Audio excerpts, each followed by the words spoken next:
I always say successful money management is you get to the end of your life, you still had some money, a little bit left, or you spent it all, but not negative, and you're meeting your goals, whatever they are. Often when it comes to goal setting, Kansas State University Family Resource Management Specialist Elizabeth Kish says we think it's all or nothing. We think I have to do this or I have to be focused. However, she says that's not necessarily the best or most successful way to achieve what you're looking for. Instead, she suggests taking the long view on goals. On today's Sound Living, a kinder, gentler approach to goal setting. Sound Living is a weekly public affairs program produced by Research and Extension at Kansas State University. I'm Jeff Wichman. When it comes to setting goals, Kish says even a little progress means a lot. Elizabeth, as we think about goals, we often think about the fact that they need to be something that we can achieve, but sometimes we want to maybe push the timetable a little bit unrealistically. And that's probably what we're going to really focus on today is how we can think long-term when we're setting goals. That's right. I think often we're very all or nothing. I have to do this and I have to do it really focused and I have to get it done. And it's a one and done, which is also not necessarily the best way or the most successful way to achieve what you're looking for. If you take a little bit of a longer view, incremental or step by step, you can get a lot done. And if we think about it, we all have, I think it's 168 hours in a week. And how much of that do we actually use to achieve our goals, whatever they are, personal, financial, health goals? And some things really do just take an hour a week, but you can make a big amount of progress on a project for an hour or two a week on a regular basis. So some of this boils down to not only identifying our goal or goals, but then how we're going to achieve them. And you're saying that we need to set aside some time, really be focused in on what we're trying to accomplish. Well, focused, but also realistic, as you said, and not go overboard. I think take a more kinder, gentler approach to your goals. For example, I'm a big reader, and I feel like sometimes I don't read as much as I would like to. And so I read somewhere that if you just develop a habit of reading like 7 minutes a day, over time, you're going to finish books. And you might then extend it if you have more time. But just that 7 minutes a day can really make a big difference. It's the same with fitness goals. We usually talk about 15 to 20 minutes as a sort of minimum entry point. And if that was all you did was walk 20 minutes a day at a pretty brisk pace, I think you would be heart health-wise in pretty good shape. So we have an opportunity then to maybe use some of our electronic devices to remind us or at least to schedule some things out? Well, I guess you're taking the benign view of electronic devices, but yes, you could do that. And I actually do that with my reading because I have a hard time stopping at 7 minutes. I set a timer. And then I'm like, okay, I did this. Now I need to get ready for work or something. So, yeah, you can use it to remind you to start. You can use it to tell you that, okay, you've accomplished your goal today for whatever project you're working on. Now you can stop. So are you a person that likes to write things down then? Do you keep more of a daily type calendar so that if you start a goal in, say, January and you want to see how you're doing in March, do you have something kind of on your March calendar that says, hey, think about that goal you set in January? Yeah, if I have a goal, I often write down when I do it. So, like, if I have a goal that I want to walk longer, 3 times a week, I will then, when I do it, I write it on the calendar. Or I use my watch, keeps track for me. It tells me, like, what my goal is and then how many times I've done it. It doesn't remind me if I haven't done it. I think some devices can do that for you. Or for money-wise, you know, like I know that I deal with my money mostly just once a month. I pay the bills and I transfer the money. And then I know how much we usually spend and how much, you know, sort of the range of what things should cost. And then periodically, once a year or so, I do sort of a whole review and look at have things changed? Have we been spending more in one area than we were previously? Is there something that we can do to change that, or have prices increased, and do we need to rethink our budget? And this is a great time to do that because we're getting close to the end of the year, heading into a new year, and I know we've had some inflation to deal with the last several months, so maybe some of our bills have changed. Yeah, our bills might have changed, and I think also this time of year, you know, there's also the seasonal increase in the heating bill, and that's something to plan ahead for. You know, you and I have talked in the past about turning down the heat when you're gone and, you know, just turning it up a bit when you're home and at night and that kind of thing. And I think all of those are little goals and things that can really impact your total heating bill. And those are sort of like little things you can do every day, right? One of the things I'm thinking about in terms of financially, we often set goals to save more, set more aside, put more in our emergency fund. And maybe by changing some of our other goals, we can free up more money to go into those areas? That's right. These small changes can really add up over time. And so this is also the same sort of longer term thinking about if you want to increase your emergency fund and what you can eke out, or, what you have, what you want to put to it is maybe $10 more a month, but over a year you'd have $120. And that's $120 for your emergency fund that you didn't have previously. And so again, it doesn't have to be a huge amount. It doesn't have to be a huge sacrifice. It's just a consistent practice over time. Is that one of the keys, is the consistency, getting into a routine? Because I know like with our Walk Kansas, we do that for 8 weeks because that kind of builds up and makes that something that we can then continue as a lifestyle change. Right. There are similar motivations, but different practices and then different outcomes. But it all is well-being. It all can relate to health.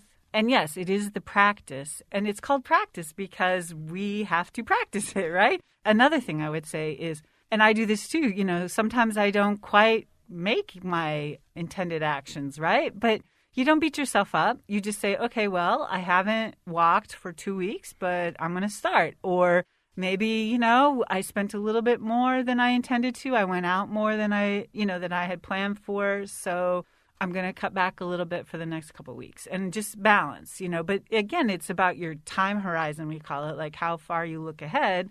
Some of us, we might have a weekly time horizon, a monthly time horizon, a seasonal time horizon, and then a year, or 5 years. But 5 years is, that can seem far away, especially these days.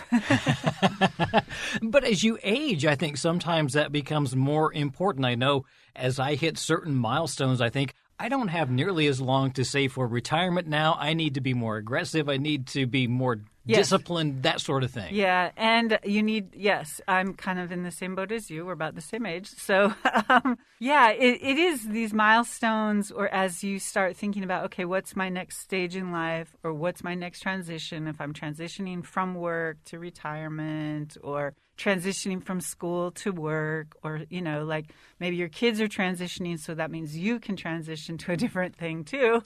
And so those are really good times to think about, okay, I have now this amount of time, however it is, and what do I want to accomplish with it? Yeah, a young family, maybe a newly married couple, may be thinking more along the family line and getting things started, whereas in our case, we may be thinking more about empty nesting and that sort of thing. Right, exactly. And wherever you're at, though, just thinking ahead can just, there used to be a saying like, well, we talk about when it comes to goals is share them, write them down, and review them periodically, but maybe not necessarily obsess about them all the time.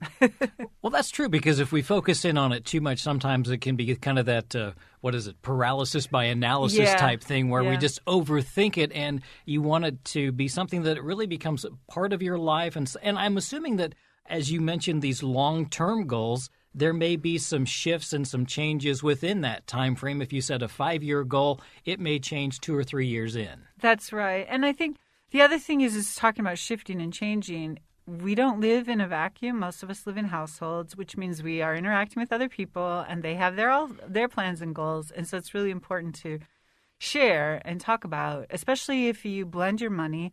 And if some of these goals involve money, then you have to come to some agreement about how you will work toward multiple goals at one time, or are you going to focus just on one goal at a time and then another goal?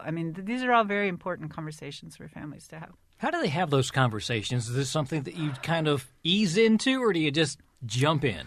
Well, I think it depends on your communication style with the rest of your household members. Sometimes we recommend okay, let's have a family meeting. We're going to talk about finances, but that can be really stressful for some people. So you have to know how everybody in the family feels about talking about money. And also you have to figure out who needs to be involved in the conversation too. Maybe the kids don't need to be involved, but maybe they do. If it involves them, they might have thoughts. As they get to a certain age and they start heading off to college or saving for college, that might be a time to bring them in and say, we can do so much, and then you're also going to have to do so much, so be thinking about that. Yes, exactly. And I think other sort of conversations with children that are important are like around vehicles, insurance for vehicles, education clearly, weddings perhaps, or just launching, like home ownership for the younger generation, like what might the parents be able to do or want to do, or what are the expectations about those things? And I guess as part of that, you have to really listen and respect one another's points of view and not be too overbearing. Just because you're the parents doesn't mean you're always right. Correct. Yeah. Well, I'm not a parent. I'll take your word for that. I'm a parent, and you are not always right.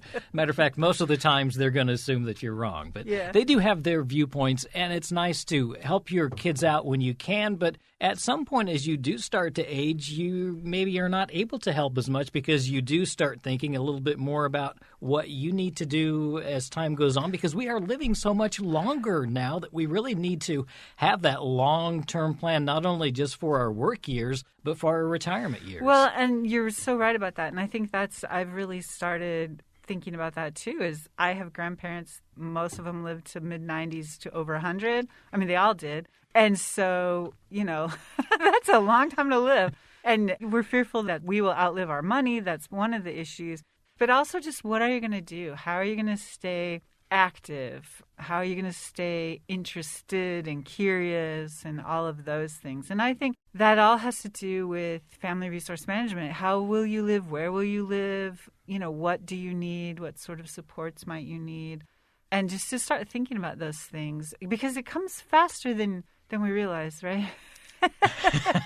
Definitely. Well, we're really focusing in on that quality of life and having it not just living long, but as you say, having a quality to that life. Right. And I think we want to have quality of life regardless of our age, regardless of where we are. And some of this long-term thinking can help us get there. I mean, it might be fun to, I don't know what a short-term thinking is like go out every night or whatever when we're younger. But then as we get a little bit older, we think, oh, maybe I want to do something else with that money. Maybe I want to like set it aside and go on a vacation. And while the vacation is only maybe a week or a long weekend, it still is something that you might remember more than just going out every night.